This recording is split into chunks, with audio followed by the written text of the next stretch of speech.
All right, boys and girls, I have an algebraic equation for you today. So you and a comrade are having a very tantalizing conversation. All right, juicy details, exposition, rising action, climax, all of the good shebang. You then hear an uninvited observer enter into the conversation and take it even a step further to add their 1 cent opinion. Please find X as to why they could not mind their business. Welcome back to YouTube channel, guys. Thank you guys so much for coming back. So today is Valentine's Day, and I have a couple of questions. I'm a little concerned, to be quite honest. Why is it even considered a holiday? If you have found the peanut butter to your jelly, okay, the butter to your biscuit, then shouldn't every day be like a well-balanced breakfast meal or any meal? You know, fresh, tasty, and well-seasoned. I feel like the definition of a relationship, of what it was 10 years ago to what it is now, has completely changed. It has a new face, it's a new package. I don't really actually recognize it, to be quite honest. I would say a decade ago, maybe even further back, if we can really go about it, it was really simple, black and white. It was like, if I like you, you like me, then we're together. This is my boyfriend. She is my girlfriend. This is my wife. He is my husband. Now it really is just like a buffet of choices and preferences that you can kind of put together and call it a day. It's like Build-A-Bear, but it's very, very complicated. I don't know. The number one thing that I see that is a huge problem is communication and people kind of articulating how they feel. So human interaction is not how it is the way that it is. And I know it is for, one big reason, but even before that, it was a problem. I feel like the internet has upholded this space and the media has upholded this space that you can have a real life functioning relationship without actually having to talk to people. And that's just not true. At the end of the day, we're all human. We all have feelings. And it is important to tell people how you feel. It is important to be in the space with other people when dealing with serious conversations or the fact that you want to talk about serious feelings. I mean, I've seen people break up with their girlfriends or their boyfriends over an Instagram story. I've seen marriages end over, a voice text. It doesn't correlate. What? And I feel like a lot of people use that method because it's just easier to deflect than really face the music. And then you're just walking around with people who just have bad communication habits, people who just genuinely, if they lose interest in you or if you invest a lot of time, they just immediately cut you off. And people think that's just how you're supposed to deal with things. And it's not. It leaves a lot of unresolved issues that you never face. And then you wonder why people are out here making toxic Twitter threads, or people having these alpha male podcasts, or, women who are out here spreading around toxic narratives on how you're supposed to treat your boyfriend or break up if they don't give you attention. And it's a dark hole. My boyfriend needs to fast time me his whole 12-hour shift. My second thing is the expectations that people have when coming into relationships. A lot of people are basing these expectations based off of celebrities and people on the internet who they do not know, that you see a small 5% of what is going on in somebody's life. And it has become like Bible principle. I've never seen so many people adapt to a little viewpoint of what you have seen based off of a picture or a video. And that is what you're taking as Bible in order to go about your everyday life. When sit down and think about it, maybe just conjure it up for yourself. I just want us to do better.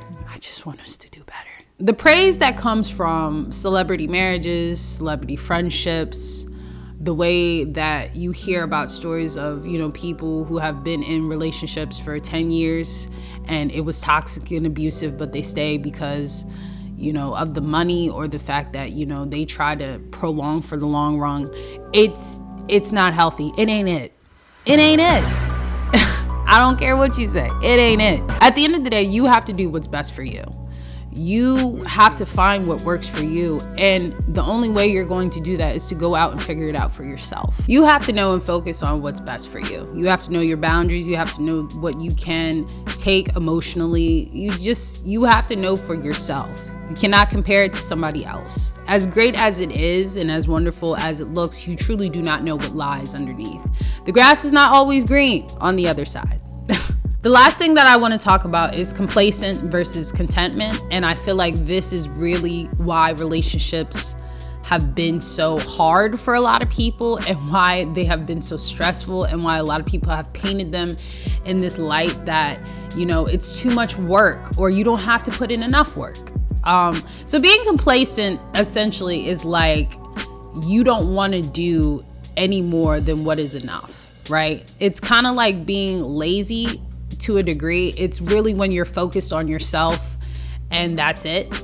And I feel like a lot of times in relationships, people think like in being complacent, it's like as long as you do the bare minimum, or you feel like if you only bring one thing, then that's all that you should bring and that's all that you need. So like the famous one that I've been seeing a lot, at least on Twitter, is like, if I bring money, that's all that I need to bring. As long as I have money, then I owe you nothing else. What more do you want? Or, the famous thing as the reason why y'all create these toxic podcasts, the only reason why you have content for these toxic podcasts is if she ain't bringing the nana, if you not slinging it, then there's no need for us to have a relationship, which that's a whole nother story, because that's the reason why y'all single now. That's the reason why your hairline is all the way back. That's the reason why you ain't got no edges. Or like in the perception of with Kim and Kanye, the fact that Kim Kardashian said that Kanye showered her with money and gifts and showed her the world, but that's not what she really wanted. At the end of the day, she just wanted a person to talk to. She wanted an actual real life person to be with her and share experiences and treat her with the basic needs of flowers and I love you, and treat her like she means something, not that she is something.